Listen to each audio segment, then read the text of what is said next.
Bom dia a todos, que a paz de nosso Senhor Jesus Cristo se faça presente em nossos corações. Senhor e amado Mestre Jesus, nesse instante nós elevamos o nosso pensamento a Ti, rogando as benesses do Pai Criador para que nós possamos trilhar os caminhos da retidão em nossas vidas. Ajuda-nos, ó Senhor, porque tem momentos em que nós nos sentimos muito enfraquecidos, em que o medo às vezes torna presente em nossas vidas, a incerteza e a insegurança, Senhor. Mas nós sabemos que nós temos sempre alguém ao nosso lado para nos proteger e nos amparar nesses momentos. Se cairmos, ajuda-nos a levantar, Senhor, porque o importante não é errar, o importante é não permanecer no erro. É isso que nós te rogamos, Senhor, hoje aqui, nesta manhã clara, linda de domingo, com esse ar fresco, refrescando o nosso calor. Nós te agradecemos do fundo de nosso coração. Sê conosco, amado Mestre, ensina-nos a ser melhores hoje do que ontem, e que amanhã nós ainda possamos ser melhores do que hoje, através dos ensinamentos dessa santa doutrina que nos consola e nos ampara a todo momento. O agradecimento aos mentores desta casa, a esta casa que sempre nos recebe com tanto amor e com tanto carinho, e nós te rogamos a tua paz. Sê conosco, Mestre amado, hoje e sempre, que assim seja. Hoje a preleção está por conta da nossa irmã Ana, então passamos a palavra a ela. Que os mentores amigos a amparem, que ela nos traga uma lição bem confortadora, né, para os nossos dias. Obrigada. Bom dia, tudo bem com vocês? Hoje eu escolhi um tema que é um tema que todos, em um momento da nossa vida, nós iremos passar. E muitas vezes nós não estamos preparados, né? Que é a morte. Todo mundo nasce com essa certeza que nós vamos morrer um dia, e porém, a gente sempre tem aquela pequena esperança que nós somos imortal, ou até mesmo que daquela maneira que Jesus ressuscitou Lázaro, então ele vai vir na hora H e vai ressuscitar alguém que eu amo, e tudo vai ser só um pesadelo que acabou rapidinho. E infelizmente não é assim. Estava até falando agora há pouco com a Maria Luísa, esse tema eu ia falar na véspera de finados, né? E depois eu fiquei, precisou trocar a data e eu fiquei, e agora? Fala ou não fala? Fala ou não fala? Daí na quarta-feira, assistindo a televisão, veio a notícia de um acidente aqui em em São Paulo, perto de Avaré, onde desencarnaram 41 pessoas, e eu fiquei pensando, olha só, querendo ou não, todas essas pessoas saíram de casa para ir trabalhar, e de repente, o que virou a família? Porque ainda quando está doente, a gente fala, não é que é melhor, mas a gente começa a se preparar devagarzinho, né? Acidentes é na hora. Então, eu fiquei pensando, voltei na palestra, falei, aquela dor que ninguém está esperando a pessoa às vezes para vir almoçar, a pessoa não vai, às vezes foi o último adeus e a gente não se despediu, porque são poucas as vezes que a gente tem a oportunidade de realmente de despedir, a maioria vai assim. E como a morte é um assunto que geralmente quando a gente diz, hoje eu vou falar sobre a morte, eu vejo na minha família, quando vai falar, quando eu morrer, faz tal coisa, o que todo mundo fala? Pelo amor de Deus, nem vamos falar sobre isso, isso é um assunto que não se deve falar, deixa isso para quando acontecer.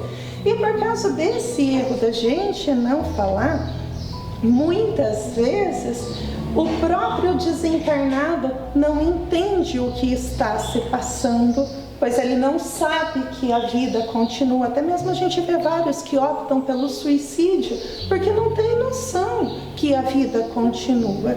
E até mesmo os que ficam. Quantas vezes a gente vê a pessoa indo várias vezes em seguida no túmulo, como se o filho estivesse lá preso. Ou então, as pessoas que falam, aconteceu tal coisa, pede para fulano que fulano vai resolver. Como se essa pessoa fosse virar um santo e hoje eu quero o número da Mega Sena, deixa eu tentar ir lá. Eu brinco que quando eu comecei a falar que eu estava vindo no centro espírita, pessoas da minha família chegaram, você está indo lá para conversar com a avó ou com o vô? E assim, é aquela ideia equivocada que, quando acredita que a vida continua, acha que a gente vem aqui só para ficar conversando com os espíritos e perguntas e respostas. Qual o número da Mega Sena amanhã? Quem vai ser o presidente? E etc. E aqui a doutrina, ela nos traz o conforto que realmente não é assim. Não é só na minha família que eu vou perder alguém. Todos os dias, da mesma maneira que nascem crianças nos hospitais, todos os dias tem gente partindo, e seja de várias maneiras. Porém, a gente é tão egoísta como Lázaro e o rico. Quando Lázaro vai lá e vê quando o rico vê Lázaro em um lugar melhor, o que ele fala? Meu Deus, deixa eu voltar lá para avisar para minha família. Até nesse momento a gente é tão egoísta que a gente acha que a única pessoa que perdeu alguém, a única pessoa que sofre nesse mundo é nós. Ninguém mais sabe o que é essa dor, é só eu. Uma vez eu fui conversar com um amigo, eu falei, então, quando a minha avó faleceu, eu fiquei muito mal. Ele falou, mas o teu caso era tua avó, é diferente. Não tem comparação. Então assim, às vezes a pessoa esquece que independente quem é a pessoa que faleceu, a dor é igual. Às vezes um ou outro vive o luto de maneira diferente, mas isso não significa que não está doendo, está sofrendo. Do mesmo jeito da parábola do rico e o Lázaro, tem uma que diz que a morte chega para uma pessoa e essa pessoa implora que não é a hora dela, que por favor faça alguma coisa. E diz que a morte pega e fala assim, então eu vou conversar com os meus superiores, se eles deixarem, você pode ficar mais algum tempo. E a morte vai e volta e fala assim, olha, realmente eles deixaram você ficar, mas tem uma condição. Você vai ter que me dar 3 justificativas o porquê que você merece ficar. Porém, essas justificativas não pode ser minha família, meus pais, meus filhos, meus amigos e meu trabalho. Daí a hora que eu ouvi essa lenda, eu falei, meu Deus, e aí? O que a gente vai falar? Porque nesse momento, a gente volta a ser como Lázaro e o rico. Eu só estou pensando em mim e esqueço dos outros. E daí a pergunta que sempre... principalmente quando a pessoa fala, Deus não existe, ou até mesmo nesse momento que a gente está de dor, a gente pensa, será que Deus existe? Porque se Ele existisse, por que a morte? Eu não sei vocês, mas eu já ouvi essa pergunta milhares de vezes. E aquela coisa, né? Nós temos lá um exemplo que eu gosto muito, a lagarta.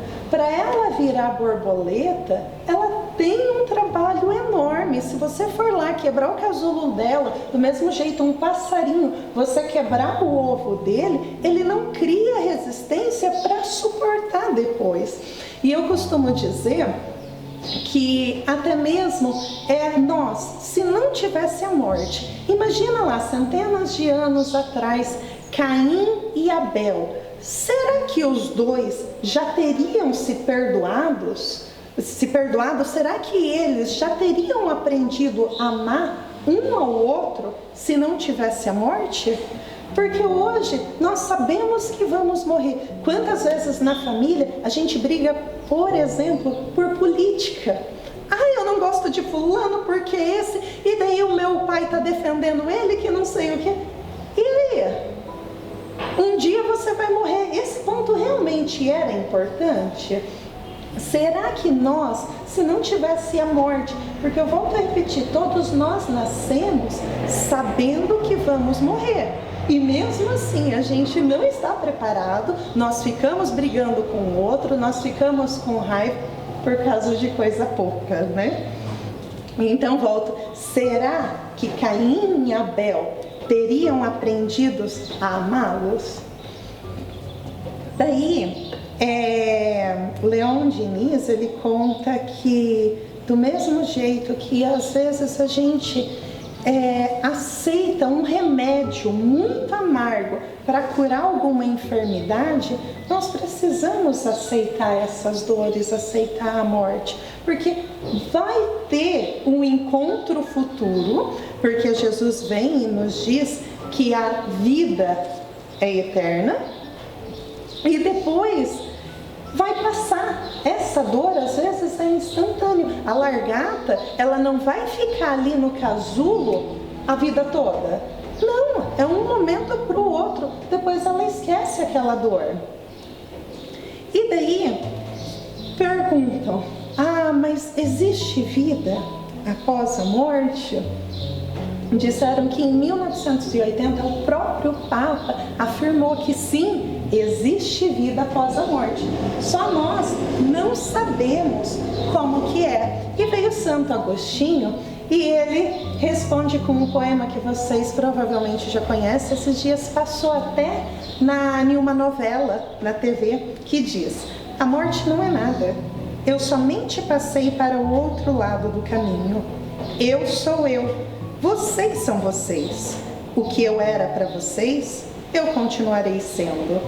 Me deem um nome que vocês sempre me deram. Falem comigo como sempre fizeram. Vocês continuam vivendo no mundo das criaturas. Eu estou vivendo no mundo do Criador. Não utilizem um tom solene ou triste.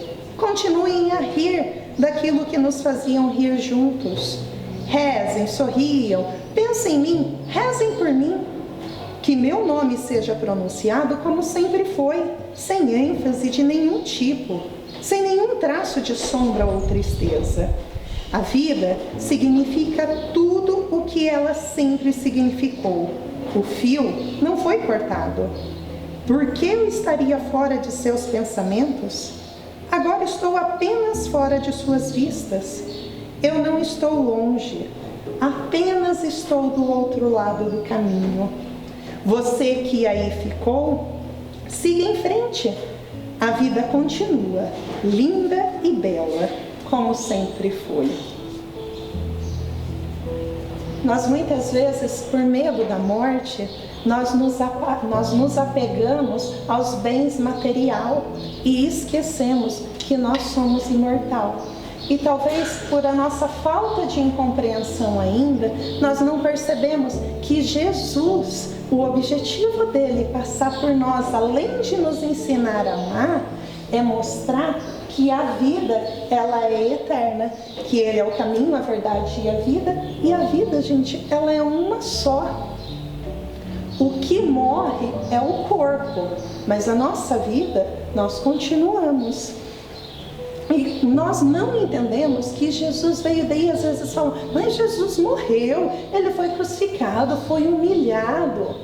Não, quando ainda a gente está pensando nesse pedacinho da cena de Jesus, nós não estamos entendendo um todo. Até mesmo nós comentamos outro dia, na reunião de quarta, já pensou, vocês iam seguir Jesus se Jesus tivesse chegado aqui como mágica, se ele não tivesse sofrido? O que a gente teria aprendido? Chico Xavier, a gente vê que ele sofreu tanto e mesmo assim ele saiu assim com a cabeça erguida. Será que ele seria exemplo para outras pessoas se ele não tivesse tido dor?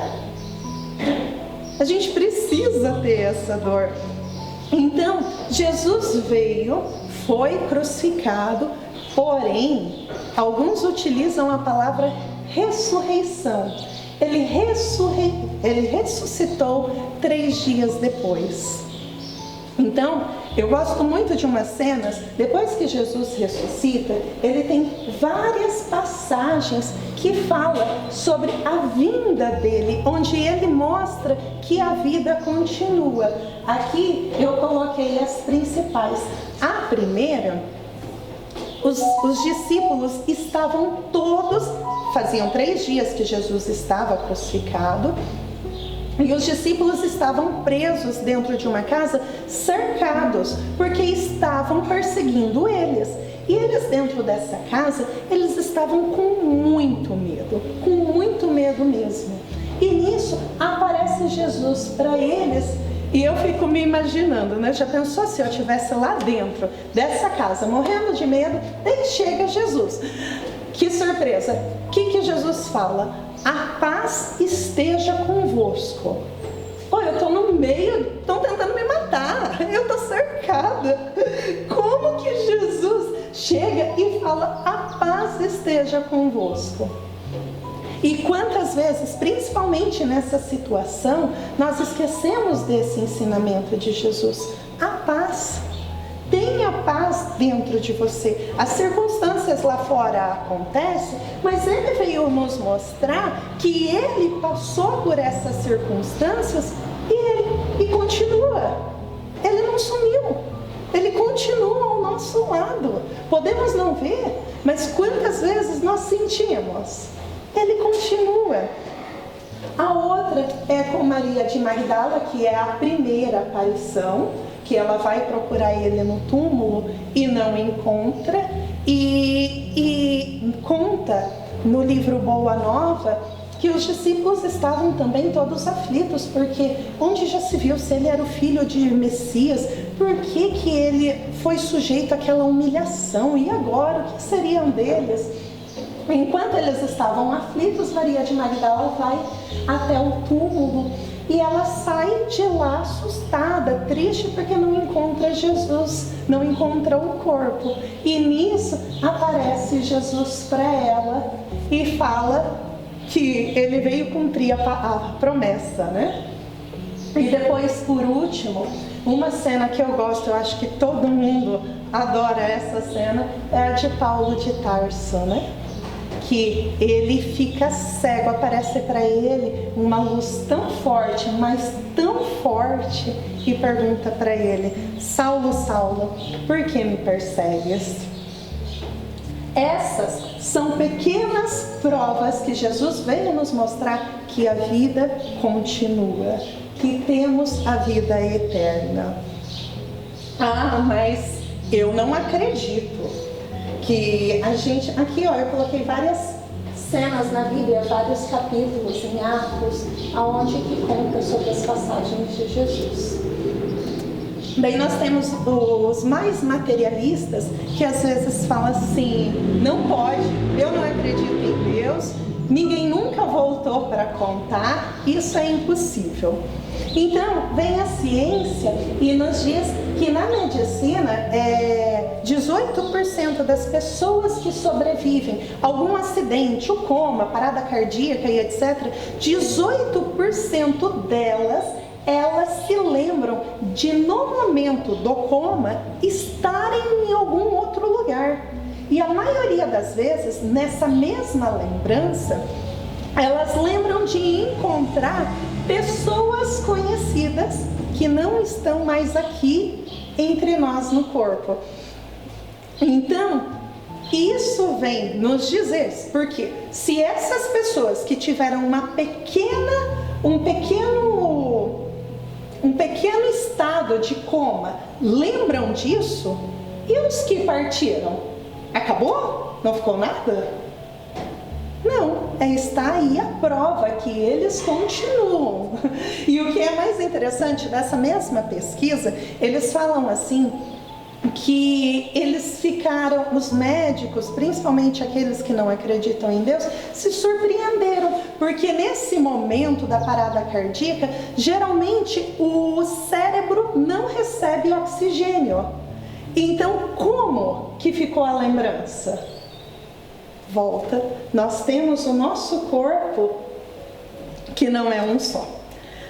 Mas a dor é terrível. Nós devemos viver o luto. Nós devemos viver o luto, mas nós não podemos viver em luto. Ai, aconteceu tal coisa para mim e eu nunca mais. Não, você tem que ser feliz. Lembra lá o poema de Santo Agostinho? A vida continua. Você tem que seguir em frente. E, querendo ou não, você sabendo sobre isso, você conhecendo o Evangelho, você sabendo sobre a ciência, qualquer outra coisa, vai tirar sua dor? Não, não vai. Sua dor vai continuar. Você nunca vai esquecer que você despediu de alguém que você ama. Nunca. Você não vai esquecer. Porém, a gente tem que confiar. Allan Kardec, na questão 936, ele cita um exemplo que eu acho muito interessante, que ele fala assim, ó, nós devemos lembrar do outro, no momento que você está com a morte, você tem que imaginar que a outra pessoa, ela é seu amigo de cela. Vocês estão presos e o seu amigo, ele recebeu a liberdade. Você deve ficar implorando para o seu amigo, não vai, fica aqui comigo? Ele recebeu a liberdade. Você ainda tem que cumprir. Baseando nisso, tem na internet, na verdade antes, no livro 50 anos depois, tem a história de Célia, que ela recebe uma criança e ela cuida dessa criança como se fosse filho dela. E passa um tempo, a criança fica muito doente. E eles já tentaram de tudo. No ano 130, então imagina como que era difícil ter, assim, descobrir mais exato o que a criança tinha. E tudo para a época que eles puderam fazer, eles fizeram. Até que teve uma hora que ela vai lá e ora para Deus e fala, Deus, seja feita a tua vontade, eu te entrego aqui o teu filho. E nisso a criança, ela desencarna.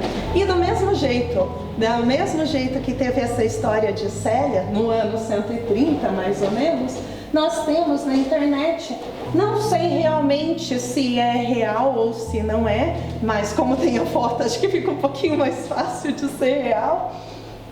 Diz que essa criança, a mãe conta que ela tem um diálogo com essa criança. A criança tem câncer, depois de tempo tratando, os médicos chegam e falam que não tem como fazer mais nada. Então a mãe chega na criança e fala, dói respirar, não dói? A criança fala, dói. Você sente muita dor? Ele olha para baixo e diz que sim. Ela fala, olha, você não precisa mais lutar. E a criança pergunta, eu não preciso mais lutar? Mas eu faço isso por você, mãe. E ela questiona novamente, mas você está fazendo isso por mim? Ele, sim. E ela pergunta, Emílio, qual é o trabalho da mamãe? A criança responde, me manter seguro. E ela fala, querido, eu não posso mais fazer isso aqui. A única maneira de manter você em segurança é no céu. E daí ele responde, então eu irei para o céu e brincarei até você chegar. Você vem, certo, mamãe? Ela, absolutamente. Você não pode se livrar da mamãe tão facilmente. E depois, horas depois, a criança falece. E ela conta que ela sofreu, essa era uma das fotos, que para tomar banho, a criança ficava deitada no tapete. Daí ela posta a foto de depois, de antes e depois. Então, a gente esquece do amigo de cela, porque imagina a situação dessa criança, por mais que os pais querem que a criança fique do lado, dói, alguém está sofrendo. E daí, tem uma outra história também, que está no livro de Ivone, eu não vou enxergar aqui o nome, que chama Joias, mentira, tem um livro que está no livro de Richard Simonetti, que chama Joias Devolvidas. Diz que um casal tinha 2 filhos e ele, por causa do trabalho, ele vai viajar, deixa a mulher com os 2 filhos. E logo que ele parte, as crianças, eu vou usar a palavra de crianças, ele não fala, só fala filhos, desculpa. Os filhos, acontece um acidente, os filhos desencarnam. E a mulher, ela fica sozinha e preocupada, porque como que ela vai dar a notícia para o marido, sendo que ele tem problemas de coração? Então ela ora e fica todo esse tempo orando para Deus auxiliar. Passa um tempo, o pai retorna à casa e ele chega todo feliz e ela fala: olha, você está cansado, vai antes tomar um banho. Ele: mas e as crianças? Aguarda um pouquinho, vai tomar um banho, já a gente conversa. Daí nisso, ele vai lá, toma banho, pergunta das crianças, ela fala: olha, vamos comendo aqui um lanche que já vai chegar, aguarda um minutinho, porque antes eu quero conversar com você sobre um assunto muito grave e eu não sei o que fazer. Ele fala: então fala, você está abatida, eu vejo, conta o que está acontecendo. Ela fala: então, enquanto você viajava, passou um amigo nosso aqui e deixou uma joia muito linda, preciosíssima, e eu me encantei com essa joia. Eu não sei o que fazer, ele voltou, ele quer essa joia de volta e eu não consigo devolver. Ele fala: mulher, que é isso? Essa joia não é sua, você tem que devolver. Isso que você está fazendo não é certo. Deixa que eu te ajudo a devolver. Ela fala: você me ajuda mesmo? Ele: claro que eu te ajudo, nós vamos devolver juntos. Ela fala: então, esta joia, ela foi devolvida. Enquanto você se ausentou, nossos filhos se foram. E daí os dois se abraçam e choraram. Ele entendeu a mensagem. Daí, ainda sobre o choro, tem uma outra história também, que é da Rafaela, o sonho de Rafaela. Rafaela, esse aqui que está no livro de Ivone Pereira, no livro Ressurreição em Vida. Conta a história que a Rafaela, ela tinha uma filha. A filha tinha 3 anos de idade, a filha desencarna e Rafaela começa a chorar, reclama para Deus que onde já se viu. E passado um tempo, em sonho, a Rafaela é convidada a ir para uma festa no céu. Chegando no céu, era um lugar muito lindo, tinha várias crianças brincando, felizes, pulando, as crianças brilhavam, era um lugar lindo, ela se sentiu muito bem nesse local. Porém, na hora que ela olhou para o canto, ela viu uma criança triste, chorando. Daí ela reconheceu que aquela criança era a filha dela, era a Ada. Então ela chegou na Ada e perguntou para a criança por que ela estava triste, chorando, com roupa e asas molhadas, pesadas e sem brilho. E a criança fala assim, que ela não podia brincar com as outras crianças, mesmo se ela quisesse. Daí a mãe falou assim: como assim? Você é uma criança, você é livre, você pode voar, você pode brincar, pode ser feliz. Por que você está aqui? Ela fala: mas mãe, eu não consigo ir, não tem como eu ir. A mãe fala: como assim? Eu vou te ajudar. Me fala, o que eu preciso fazer? Daí a criança fala: mas mãe, eu tô assim por culpa sua. Toda vez que a senhora chora, reclama, as minhas asas se mantêm molhadas, coladas no corpo, eu não consigo fazer mais nada. E a Rafaela percebe o que ela estava fazendo e ela fala para a criança que ela vai ajudar a mudar sim. Então, quando a Rafaela acorda, ela lembra do sonho e ela consegue ainda sair contando para todas as outras mães o que aconteceu. E às vezes a pessoa, a hora que escuta essa história, fala: mas morreu alguém, eu não posso chorar. Claro que pode, você pode chorar sim, você deve chorar. Inclusive, foram perguntar para Chico Xavier. Diz que o Chico chegou uma mãe chorando e o Chico, para consolar, abraçou a mãe e chorou junto. Porque nós podemos chorar. O que nós não podemos fazer é chorar aquele choro de tristeza, um choro de saudade. sem ser aquele choro de revolta. E nós temos que imaginar que é uma viagem. Essa pessoa que saiu, ela só foi viajar. Tudo continua como antes. Essa pessoa, você vai encontrar ela. Ah, mas a pessoa quando viaja, ela liga. Eu sei que ela está bem. Quantas vezes aqui nós temos um ente querido que já partiu? Nós temos no Espiritismo a psicografia. Tem várias pessoas que recebem uma carta. Mas nós temos mais ainda do que cartas, porque até imagina, poucas pessoas são espíritas. E coitado de outros que não são e que não acreditam nessa psicografia. Mas a gente tem de todas as religiões várias pessoas que falam: hoje eu sonhei com a minha mãe. Por quê? Nós temos, além da psicografia, nós temos sonhos. Quantas vezes vocês já ouviram, ou até mesmo vocês já reencontraram com alguém que foi através do sonho? Ou então, melhor ainda, quantas vezes você está lá fazendo alguma coisa e vem aquela lembrança dessa pessoa que você muito amava assim do nada? O Espiritismo nos fala que nessa hora tem uma enorme chance da pessoa que você sente falta estar ali te vendo, estar ali do seu lado pensando em você. E o que a gente deve fazer? Agradeça a Deus. Ah, mas no caso daquela senhora, a criança ficou com leucemia, eu vou agradecer a doença? Não, porque como uma viagem, antes da gente viajar, a gente vai lá e escolhe: eu vou passar por esse local, eu vou ficar tantos dias. É assim que a gente vem para cá. A gente escolhe quais são os nossos objetivos aqui na Terra. Nós não lembramos, mas nós escolhemos. Então, agradeça a Deus pela oportunidade de ter convivido, ter encontrado, amado essa pessoa.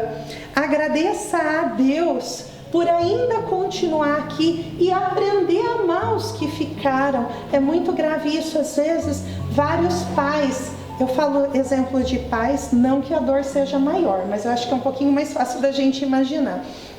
Mas quantos pais que às vezes perdem um filho e esquece dos outros que ficaram? Não, nós temos que continuar a viver. O outro está viajando, vocês vão se encontrar. E daí, uma das coisas ótimas, melhor que se pode fazer, que todo mundo já sabe que é o melhor remédio, é a oração. Ore por aquela pessoa, ore por quem já foi. Se ele está em um local bom, ele vai lembrar, ele vai se sentir feliz por ser lembrado. Se ele ainda estiver em sofrimento, ele vai sentir alívio. Então, orem por quem já foi. E lembre que a morte não acaba. Não é que você nunca mais vai encontrar, você vai encontrar. Aguarda um minutinho, vai passar, vai ter o reencontro. E depois, em um dos livros, se eu não me engano, em entrevista com os espíritos, perguntam para eles o que mais dói no momento da morte. Dói o corpo? O que dói? O que vocês sentem? E a resposta da maioria é que o que mais dói são as coisas que não fizeram. Então, gente, aproveite enquanto nós estamos aqui, aproveite o que está ao nosso redor, abrace, ame, cuide, que uma hora a viagem vai chegar para todo mundo. A gente nunca sabe para quem vai vir antes e quem vai vir depois. E para finalizar, tem uma história que eu li há muito tempo. Vou tentar repassar para vocês. Eu não sei nem explicar o nome do livro, não sei nem se eu sonhei ou se eu li mesmo. Mas deixa para lá. A história conta assim, que um dia eu estava no céu, brincando, todo feliz. E o céu era perfeito, tinha várias pessoas que eu amava. E um dia Deus me chamou, falou: vem cá, precisamos conversar, você precisa ir para um lugar melhor. Eu falei: mas Deus, eu estou bem aqui, como que eu vou para outro lugar? Eu quero ficar aqui. Ele falou: não, confia, eu estou te falando que você vai para um lugar melhor, confia em mim. Eu aceitei a vontade dele, né? Afinal é Deus.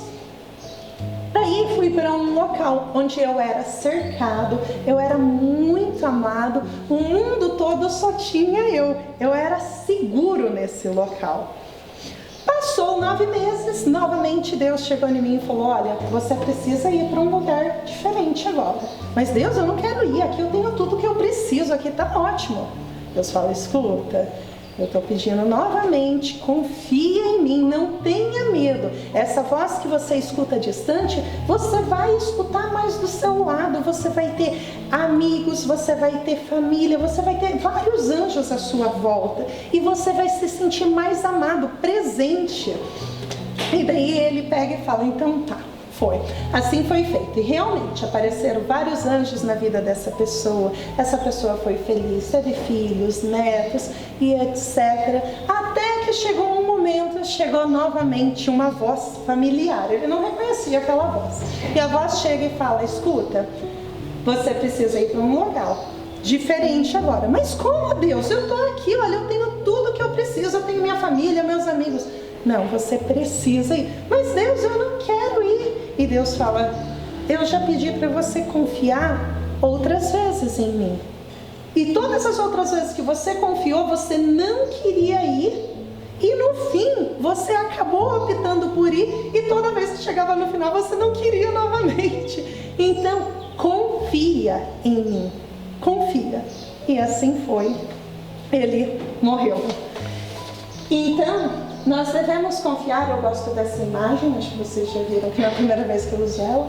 Essa imagem, a gente tem que confiar em Deus como essa criança. Essa criança, ela tem a certeza que o pai vai pegar ela. A criança continua toda feliz, que ela continua sabendo que Deus vai pegar ela. Do mesmo jeito que um passarinho fica no galho da árvore, às vezes um galho fininho, você fala, não, o passarinho não vai ali. O passarinho está lá. Essa é a fé em Deus que nós precisamos ter. Jesus vem e nos fala para a gente construir a nossa casa na rocha. Então, que nós possamos construir a nossa fé, confiar em Deus. Ele é Pai, Ele ama todos nós. Nós precisamos da dor? Sim, mas vai passar. Através da dor que a gente descobre o amor. E é isso, que possamos começar a fortificar a nossa fé aí, a construção da nossa rocha. Bom dia a todos. Vamos então encerrar o trabalho dessa manhã, rogando a Jesus que nos envolva, nos abençoe, nos dando um dia de muita paz, de muita luz. Senhor Jesus, Espíritos amigos que envolvem esta casa e este trabalho, rogamos a vós, Senhor, as bênçãos de paz, as bênçãos de luz a cada um que aqui se encontra e aqueles que por alguma razão aqui não puderam estar, mas que sejam eles também envolvidos no seu amor e na sua luz. Que possamos, Senhor, estarmos imbuídos sempre do propósito de nos tornarmos criaturas melhores, seguidoras dos teus ensinamentos. Que possamos neste dia, Senhor, dedicá-lo todo a vós, com amor, com confiança.